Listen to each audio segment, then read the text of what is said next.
Bonsoir à tous et bienvenue dans votre journal. Et ce soir, la rédaction accueille Issa Abdou Issa, 4e vice-président chargé des affaires sociales au Conseil départemental. Bonsoir. Bonsoir. Alors, lors de la dernière séance plénière extraordinaire, un rapport a été voté et adopté à l'unanimité. Un rapport qui fera avancer la protection pour l'enfance et on verra à travers les habilitations données aux associations qui s'occupent notamment des mineurs isolés. On en parle tout à l'heure avec vous, Issa Abdou Issa. Vous êtes très bien renseigné. Merci à vous. Bonsoir à vous Pierre. Vous êtes également avec nous ce soir sur le plateau. Avec vous, on va parler de la délinquance. On en parle tous les jours, récurremment. Et on a vu la délinquance prend des proportions de plus en plus considérables à Mayotte, notamment avec ce qui s'est passé jeudi dernier du côté de Dembéni, une scène de cambriolage qui a été filmée par des caméras installées sur place. On verra tout à l'heure avec vous ce qu'il en est. Mais d'abord, voici les titres de ce mardi 15 mars. Les cambriolages n'en finissent plus de faire la une de l'actualité. Une victime nous a ainsi fourni les images de sa récente agression à son domicile par des voleurs déterminés et violents. Une vidéo qui fait froid dans le dos, mais qui n'est ni plus ni moins qu'un exemple de ce que peuvent vivre les victimes. Explication. L'électricité de Mayotte souhaite lutter contre les files d'attente interminables liées au paiement des factures. EDM a donc décidé d'installer une nouvelle borne de paiement automatique et express ouverte 7 jours sur 7. Nous étions à la conférence de presse ce matin pour en savoir plus sur cette avancée technologique. Le centre universitaire de Dembéni expérimente depuis le mois de janvier un pôle réussite. Véritable accompagnement sous forme de tutorat et d'aide à l'insertion professionnelle. Le pôle peine encore à faire recette auprès des étudiants mais semble promis à un bel avenir. Reportage. En 2015, les faits de délinquance ont considérablement augmenté à Mayotte et avec cette nouvelle année, la tendance ne semble pas vouloir s'inverser et ce malgré les systèmes d'alarme et autres dispositifs de vidéosurveillance qui équipent de plus en plus d'habitations et des efforts qui à l'évidence ne suffisent plus pour dissuader les cambrioleurs. En atteste ce qui s'est passé jeudi dernier à Dembéni alors qu'il était chez lui. Un homme s'est en effet fait agresser devant son fils de 9 ans. Les caméras installées sur place ont filmé toute la scène. Les images dans ce reportage signé Shakila Issouf et Leslie Vimné. Dans quel état il est? Traumatisé. C'est-à-dire?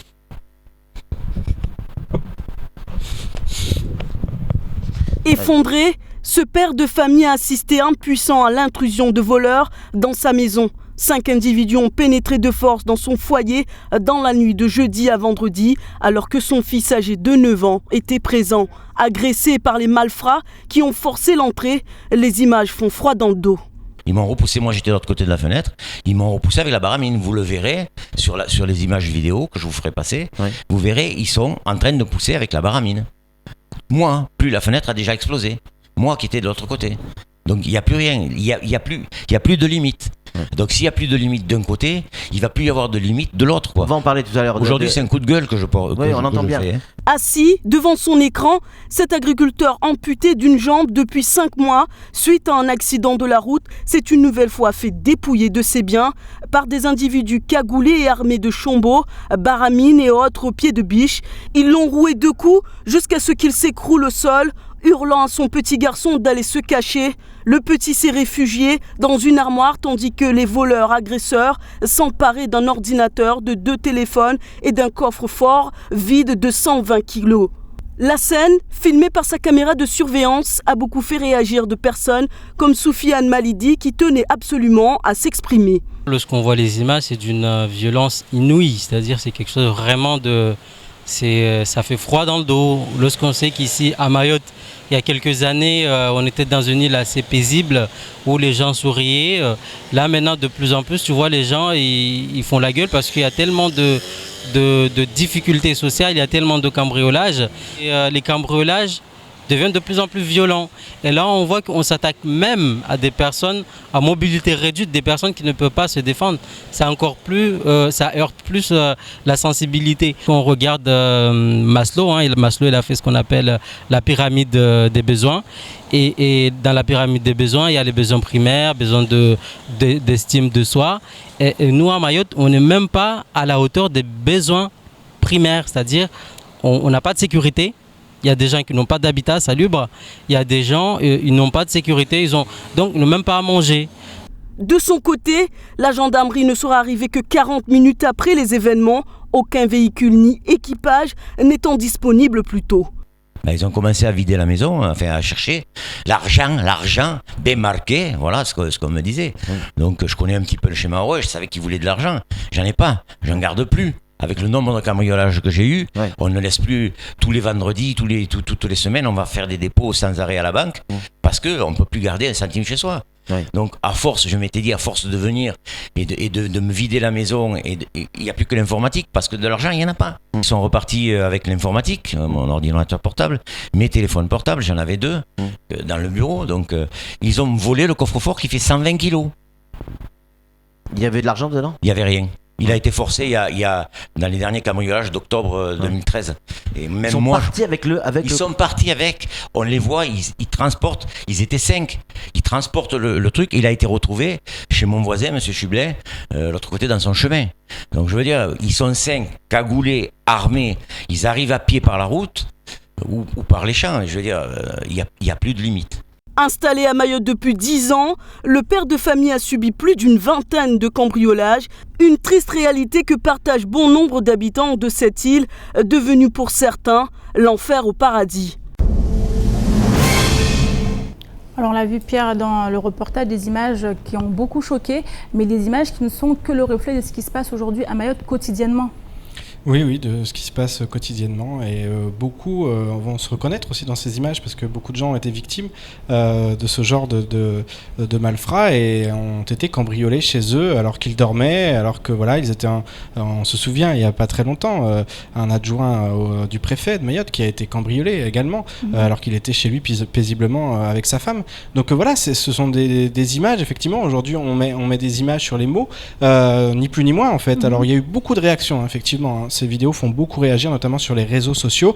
Voilà, il y a beaucoup de choses, beaucoup de spéculations. Certains disent que c'est tourné aux États-Unis, que c'est pas en France parce qu'il y a un barbecue modèle américain. Enfin voilà, il y a un peu de tout, que ce sont des blancs, que ceci, cela. Beaucoup voilà, peine énormément. à y croire encore. Oui, alors, ouais, voilà, c'est un peu ça. C'est un peu l'impression qu'on a aujourd'hui. Beaucoup peine à y croire, même si on sait que ça existe, on sait que c'est comme ça. Aujourd'hui, de mettre des images, c'est encore différent. Voilà, mais je pense que c'est une bonne chose parce qu'on voit la réalité en face, on voit comment ça se passe exactement et ce que vivent les gens. Et il faut penser aussi après les conséquences. Maintenant, il y a un point qui est intéressant aussi dans ces vidéos parce que de plus en plus de personnes s'outillent justement de ce genre de caméras de vidéosurveillance qui n'arrêtent absolument en rien. Plus aucun effet dissuasif. Donc. Absolument pas, ni même les alarmes ne font absolument aucun effet sur ces personnes qui sont absolument déterminées. Et puis on le sait aussi, il y a beaucoup de délinquance de survie à Mayotte. Donc dans ces cas-là, on sait qu'au niveau de la détermination, il y a absolument aucun souci à se faire, quoi.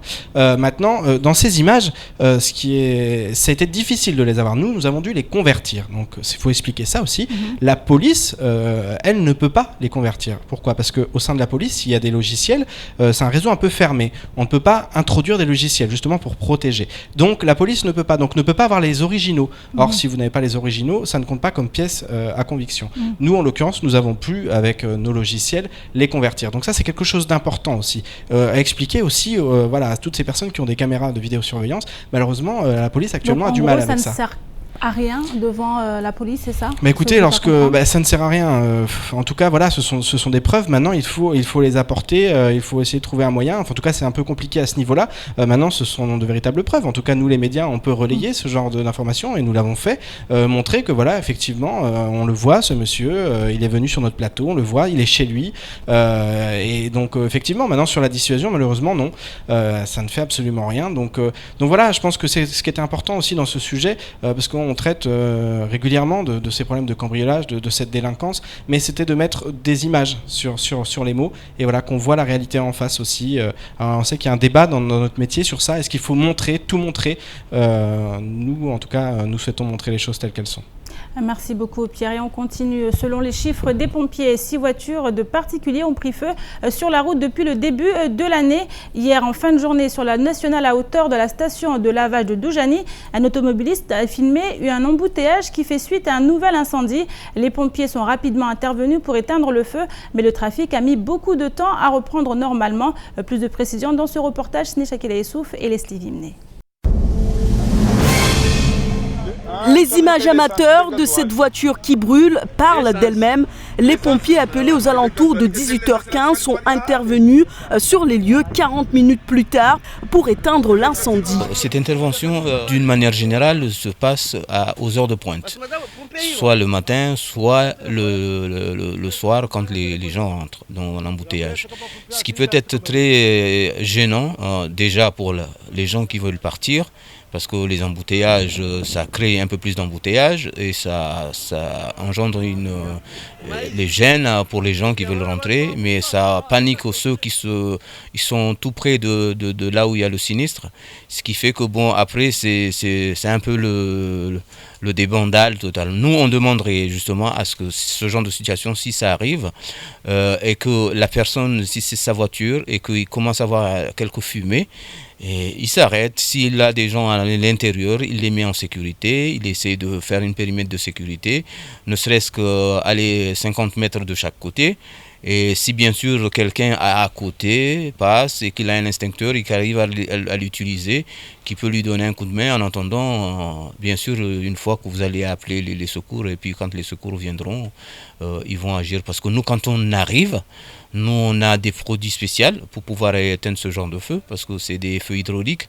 Donc, ce qui fait que bon, on met en place un système. On a une équipe qui est dans les camions incendie qui arrive. C'est une équipe de 6 bonhommes qui sont là et qui vont faire le maximum pour justement éteindre ce genre de feu. Une équipe de 6 pompiers et un camion incendie ont été déployés pour cette intervention et il a fallu plus de 40 minutes pour venir à bout du feu, mais le propriétaire n'ayant pas les moyens de payer un dépanneur pour débarrasser la carcasse de la voie publique, elle a finalement été déplacée sur le bas-côté et ayant signé une convention avec la mairie pour libérer le chef-lieu des carcasses de voitures, l'un des représentants de la société Anzo Technique Recyclage s'exprime.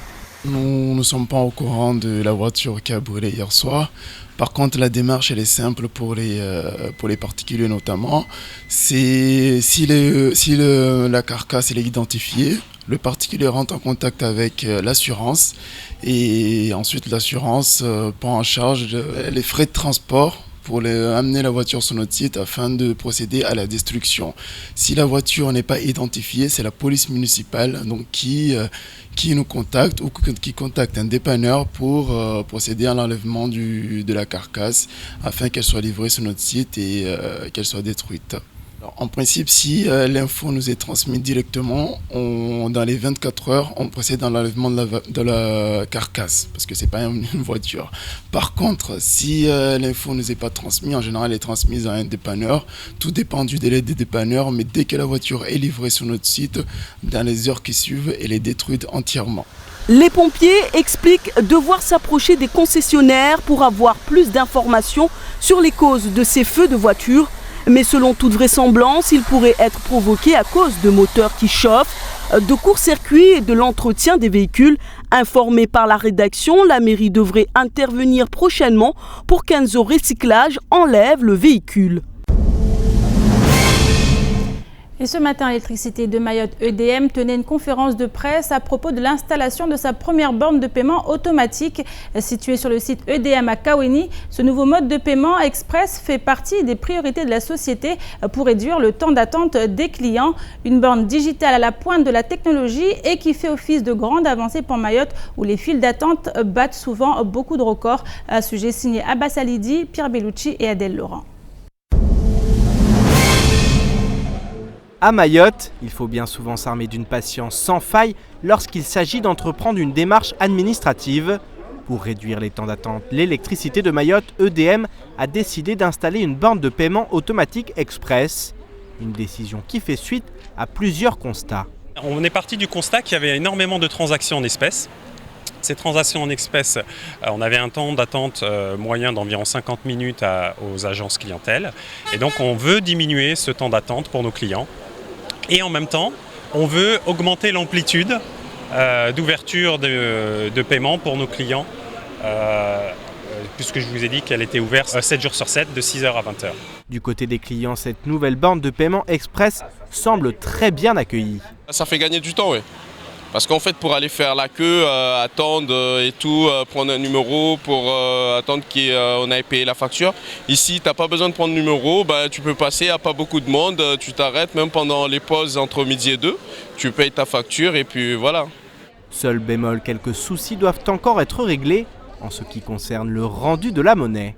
Mais le petit bémol qui existe, c'est que au guichet, quand tu arrives au distributeur, tu payes. Après, des fois, ça ne rend pas la monnaie et s'il vous reste 10 € à payer et vous mettez une monnaie, une billet de 20, donc c'est un peu compliqué. Des fois, ils vous refusent les billets. Et même certaines pièces qu'ils ne prennent pas. Il faudrait qu'ils revoient pour qu'ils prennent toutes les pièces. Même si il nous reste 2 € à payer, je mets 5 €. Que voilà, je puisse avoir la monnaie. Mais sinon ça, c'est vraiment avantageux ce mode de paiement. Ça facilite tout le monde, quoi. Faciliter la vie des clients, voilà l'objectif premier de ce nouveau dispositif de paiement qui devrait permettre à tout le monde de gagner un temps précieux. À Mayotte, certaines épidémies refont surface à chaque changement de saison. C'est notamment le cas du typhus chez les chats. Si cette maladie n'est pas transmissible à l'homme, elle fait des ravages chez nos amis les félins. Pire encore, la forme qui sévit à Mayotte est très agressive et ne fait aucune différence entre chats errants et chats domestiques. Les explications dans ce sujet signées Pierre Bellucci et Leslie Vimné. Le docteur vétérinaire Lionel Doméon est à l'origine d'une alerte vétérinaire sur le département. En effet, de très nombreux cas de typhus ont été constatés ces dernières semaines sur des chats, une maladie que nous décrit le vétérinaire. Le typhus se caractérise principalement par 3 formes. Une forme, on peut dire suraiguë, qui entraîne la mort des très jeunes chatons en 12-24 heures. Ouais. Il y a la forme aiguë qui est décrite en France-Mayotte, là qui entraîne vraiment de la prostration, de l'anorexie, une gastroentérite hémorragique. Et il y a une forme chronique qui passe d'ailleurs relativement inaperçue, qui est une simple diarrhée. À chaque changement de saison, les conditions à la fois virales et environnementales favorisent le retour de cette épidémie qui n'atteint pas uniquement les chats errants. Le principe, c'est que depuis 23 ans que je suis là, je rencontre des cas de typhus. Ouais. Il était là avant mon arrivée, c'est certain. Et malheureusement, le virus est résistant plus d'1 an à l'extérieur. D'accord. Et ce qu'il faut savoir aussi, c'est que les animaux qui sont guéris, qui sont convalescents, malheureusement sécrètent le virus. C'est une maladie très très contagieuse. Proche de 100%. Donc à partir du moment où il y a contact avec un animal malade, il y a pour ainsi dire 100% de chance malheureusement qu'il soit atteint s'il n'est pas vacciné. Il est bien difficile de lutter contre le virus, car si un traitement symptomatique peut atténuer cette maladie, seul l'animal est à même de pouvoir la vaincre. En ce sens, l'Association pour la protection des animaux à Mayotte, l'APAM, tente de sensibiliser avec ses moyens à la souffrance animale. Alors c'est très peu connu, on a très peu de moyens, donc on est essentiellement subventionné par l'ADAF, donc pour les actes de stérilisation et d'euthanasie. Après, donc on a un partenariat avec le cabinet de Cavani, effectivement, pour faire des soins à moindre coût pour ces animaux. Donc comme on a très peu de moyens, on ne peut pas se permettre non plus de sensibiliser fortement auprès de la population en général. Voilà, c'est un petit peu par le biais ici de cette maladie qui arrive. Donc les gens vont être sensibilisés personnellement, bien sûr, par leurs animaux, et c'est normal. Mais c'est effectivement par ce biais qu'on va pouvoir un petit peu plaider la cause de la misère animale des animaux errants, que ce soit ici c'est les chats, mais les chiens aussi à Mayotte, c'est vrai. Le meilleur remède reste une vaccination. Mais lorsque l'on connaît les problèmes qui s'accumulent à Mayotte, il est bien difficile d'alarmer quant au sort des animaux. Pourtant, les problèmes des uns se répercutent bien souvent sur ceux des autres. Pour preuve, tous ces chiens errants qui pillent les agriculteurs pour survivre. Je l'annonçais au début de ce journal, Issa Abdou Issa, 4e vice-président des affaires sociales au conseil départemental, est avec nous ce soir. Alors avec vous, on parlera de ce rapport qui a été voté à l'unanimité lors de la dernière séance plénière extraordinaire et qui vise la protection sociale. Est-ce que vous pouvez nous en dire davantage sur ce qui a été voté ? Oui, bonsoir Amina Ariti. Je salue les Maoris qui nous regardent ce soir. Je sais qu'ils sont nombreux et je vais vous faire une confidence, ils ont raison. Voilà. La deuxième chose que je voulais dire, c'est vraiment exprimer mon émotion par rapport à ce qui s'est passé à Dembéni, mon canton, par rapport à l'agression sauvage. Il faut appeler un chat de Bernard, qu'on a vu dans le premier reportage. Et donc, exprimer mon indignation et mon émotion face à cela et vous dire qu'on a eu raison, au fond, de faire la journée consacrée à l'explosion sociale hier à l'hémicycle au conseil départemental. C'est comme ça qu'il faut faire. C'est ce que nous avons fait hier qui nous permettra, in fine, de trouver des solutions pour lutter contre ce qui convient d'appeler une violence inouïe qui sévit sur tout le territoire et Bernard avait un terme très juste, à mal exceptionnel, il faut peut-être des solutions exceptionnelles. Il est peut-être temps qu'on y pense. Alors concernant ces habilitations qui vont être accordées à des associations. Alors de quoi s'agit-il? D'abord, il s'agit de régulariser une situation qui n'a que trop duré. Pourquoi? Il se trouve qu'il y a des associations qui font des activités liées à la protection de l'enfance, qui sont reconnues, soutenues par l'État et parfois financées par le département. Ça fait des moments qu'il y a des projets comme ça et nous, on est, ce faisant, en train de régulariser une situation. Ça, c'est la première chose. Et se basant sur l'article 131-8-1 du Code de l'action sociale et de la famille, qui a été étendu à Mayotte, vous le savez, par l'ordonnance de 2012, eh bien, nous pouvons faire des conventions avec ces associations, une manière de légitimer, de reconnaître ce qu'elles font, et c'est l'objet de ce rapport. Et ce faisant, voyez-vous, ça nous permet deux choses. La première, c'est bien de trouver un partenaire. Pour nous, conseil départemental, chef de file de l'action sociale, vous savez qu'il y a 76 familles d'accueil qui s'occupent d'à peu près 400 enfants tous les jours et il y en a 3000 sur tout le territoire. Et donc vous voyez bien que le compte n'y est pas du tout dans la prise en charge de ces enfants-là. Et l'idée avec ces associations, on a fait nos comptes, on a potentiellement la capacité, la possibilité pour ces associations de s'occuper de 1030 enfants. Donc sur les 3000 mineurs isolés qui sont, allez, je caricature, dans la nature, il y a 1500 aujourd'hui avec cet état de fait, avec cette délibération qui seront prises en charge. On peut donc se targuer en faisant cela, en disant aujourd'hui, eh bien le conseil départemental ou directement par les familles d'accueil en interne ou indirectement par ces associations avons la capacité de s'occuper de cette problématique, au moins en partie. Alors, il faut aller plus loin. C'est l'objet du schéma que nous adopterons bientôt pour les tiers de confiance notamment. On parle de foyer, c'est une réflexion que nous avons.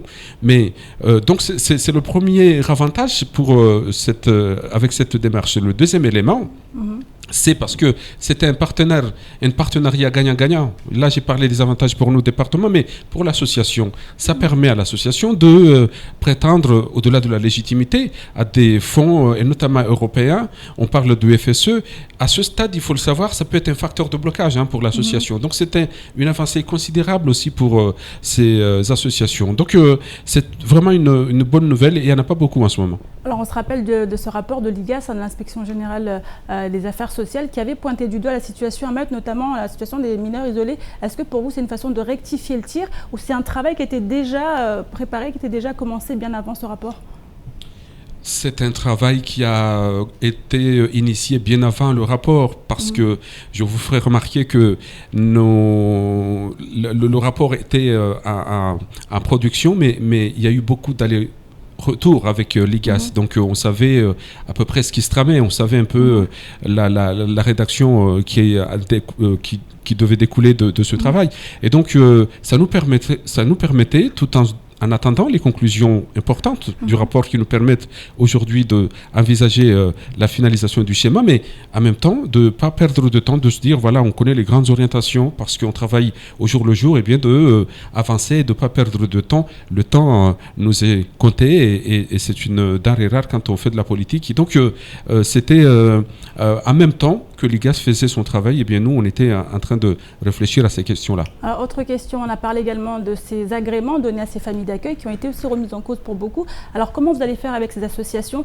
Sur quelle base vous allez accorder ces habilitations? Quel organe de contrôle sera mis en place quand on connaît la situation au niveau des affaires sociales aujourd'hui? il faut distinguer deux choses. Vous parlez habilitation et agrément pour les familles d'accueil. Habilitation, c'est pour les associations. Agrément, c'est pour les familles d'accueil. Il y en a 76, comme je l'indiquais tout à l'heure. L'objectif reste le même. Pardon ? L'objectif des familles et des associations reste le même, s'occuper de ces enfants. Exactement, exactement. Et de la même manière, c'est un point de divergence, en tout cas de discussion franche avec l'IGAS, parce qu'il faut quand même dire les choses clairement. L'IGAS fait des préconisations. D'accord. Aiguille le département dans sa prise de décision, mais ça n'est pas marqué dans le marbre. Donc voilà, c'est un travail qui a été fait, on a eu des discussions très, très vives, et puis, mais in fine, c'est le président du conseil départemental qui prend la décision. Et pour nous, il est important que nous conservions ces 76 familles d'accueil. Base de travail, base sur laquelle il faut aller plus loin, avec aujourd'hui les associations habilitées, et puis demain, je l'espère, les tiers dignes de confiance, qui sont d'autres pistes de travail, les orientations qui seront définitivement dévoilées dans le schéma pour l'enfance, qui là aussi a pris un peu de temps, un peu comme l'organigramme du département, parce qu'on ne pouvait pas imaginer un travail sérieux sans les conclusions que nous avons nous-mêmes diligentées de l'IGAS. Aujourd'hui, elles sont connues et donc on peut aller plus loin. Merci beaucoup Issa Abissa. Je rappelle que vous êtes le 4e vice-président chargé des affaires sociales au conseil départemental. Je reviens quand vous voulez. Alors une nouvelle forme de délinquance ou encore des promesses non tenues. Et c'est également dans l'actualité de ce mardi 15 mars. Les précisions tout de suite dans l'actualité en bref.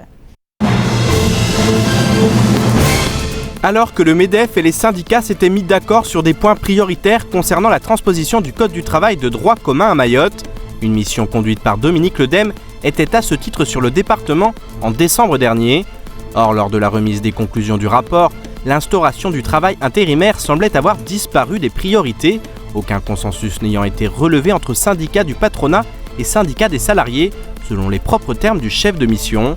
Le président du MEDEF, Thierry Galarme, choqué, avait alors interpellé le préfet sur le sujet, l'exhortant à défendre en haut lieu cette mesure créatrice d'emplois.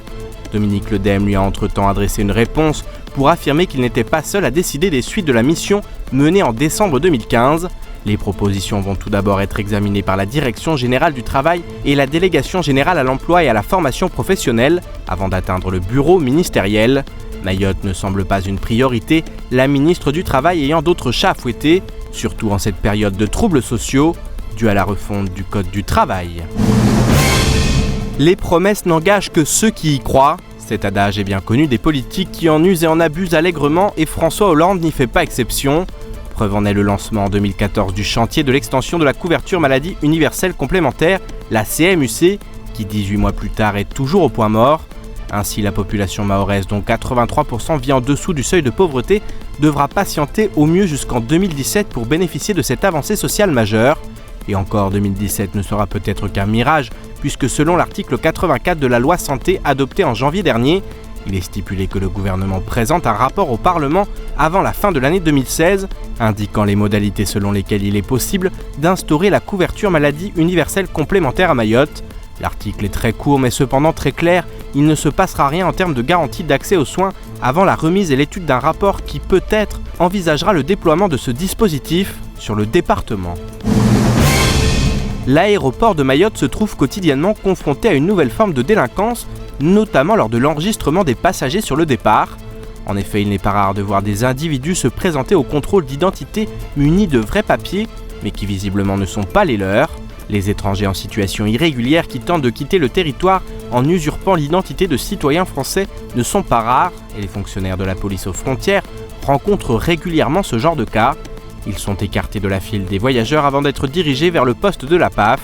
Selon les forces de l'ordre, la technique est bien rodée et chaque jour, ce sont 2 à 3 étrangers qui tentent ainsi de s'envoler vers la Réunion, voire la métropole.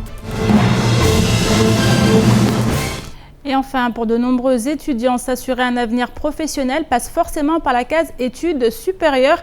Et durant cette période, les difficultés peuvent être nombreuses, voire décourageantes. Alors pour venir en aide à ceux qui en ressentent le besoin, le CUFR a créé depuis janvier 2016 le pôle réussite étudiante. Objectif ici, mettre en œuvre une politique d'aide à la réussite et à l'insertion professionnelle des étudiants du CUFR. Le dispositif s'adresse en priorité aux étudiants de première année, mais plus largement à ceux qui souhaitent améliorer leur niveau. Un reportage Adèle Laurent. œuvrer en faveur de la réussite universitaire et de l'insertion professionnelle. C'est le but de ce tout récent pôle mis en place par le CUFR de Mayotte. En effet, le taux de réussite des étudiants de première année varie de 25 à 35% selon les filières. Et Laurent Chassot, le directeur du CUFR, a vu la nécessité de créer ce pôle à Mayotte, qui existe par ailleurs dans de nombreuses universités françaises. Dans toutes les universités aujourd'hui, évidemment, on axe principalement sur un renforcement des compétences des étudiants en première année. Donc nous, on constate des taux de réussite très satisfaisant avec beaucoup d'étudiants qui ont quand même une moyenne très faible. Il nous a paru légitime et naturel de mettre en place des tutorats. Et donc on a recruté les meilleurs étudiants de L3, des jeunes diplômés Bac plus 4, Bac plus 5. Et nous avons créé une équipe pléthorique, polyvalente dans tous les domaines de formation. Nous devons augmenter le niveau de réussite de nos étudiants de manière significative. Si passé un délai de 2 ans, ces taux de réussite ont augmenté, nous percevons les fonds européens qui permettent de financer ce pôle réussite étudiante. Des fonds qui viendront financer la construction de structures adaptées au tutorat, mais également la rémunération de ces tuteurs. Ce pôle accompagne donc les étudiants à passer le cap du lycée à l'université, mais les aide également à mettre en place leurs projets professionnels. Madina Regnault nous en dit plus sur le but de ce pôle et son fonctionnement. L'objectif, ce serait de donner sa chance à tout le monde. Maintenant, tout le monde ne la saisit pas. Mais on a des étudiants qui sont très assidus en séance de tutorat, qui trouvent l'initiative particulièrement pertinente parce qu'ils se sentent un petit peu perdus. Mais ça, c'est comme dans n'importe quelle université. On a la chance d'avoir des jeunes qui sont passés par là peu de temps avant eux et qui peuvent les aiguiller. On essaie de les accompagner de plus en plus dans la définition de leur projet professionnel. Donc là, on met en place des ateliers notamment et des événements comme la semaine de l'insertion professionnelle, la journée des rencontres avec les professionnels, etc. Au niveau des tuteurs eux-mêmes, c'est une expérience particulièrement positive, notamment parce que la grande majorité souhaite s'orienter vers l'enseignement. C'est assez enthousiasmant et c'est assez encourageant aussi de voir que l'enseignement ici à Mayotte, c'est une nécessité, mais ça peut aussi être une vocation. S'entraîner à enseigner pour certains et être accompagné de l'entrée dans les études supérieures à l'insertion dans la vie active pour d'autres, ce pôle réussite étudiante permet de ne laisser personne sur le carreau. Ainsi, au CUFR, toute personne qui a la motivation nécessaire a une chance de réussir. Et c'est la fin de cette édition. Merci à vous de l'avoir suivi. Une édition rediffusée à 21h sur KTV et à retrouver également sur OM5. Dans quelques instants, Ornella Perrine vous donnera les nouvelles du temps pour la journée de demain. À suivre juste après l'invité du temps de parole, Nathalie Costantini, vice-recteur de Mayotte. Elle était ce matin au micro de Patrick Mian que vous retrouverez demain pour une matinale spéciale consacrée à la délinquance avec au cœur des discussions des propositions et des pistes de réflexion pour résoudre ce fléau. À 7h, il sera en compagnie de Christine du mouvement pour une alternative non violente Océan Indien. Elle fera part de ses propositions pour lutter contre la radicalisation, notamment à travers des actions citoyennes. Et à 7h30, ce sera au tour de Faouzia Kordi qui, en qualité de citoyenne, apportera son éclairage pour tenter de trouver également des solutions. Bonne soirée à vous sur KTV.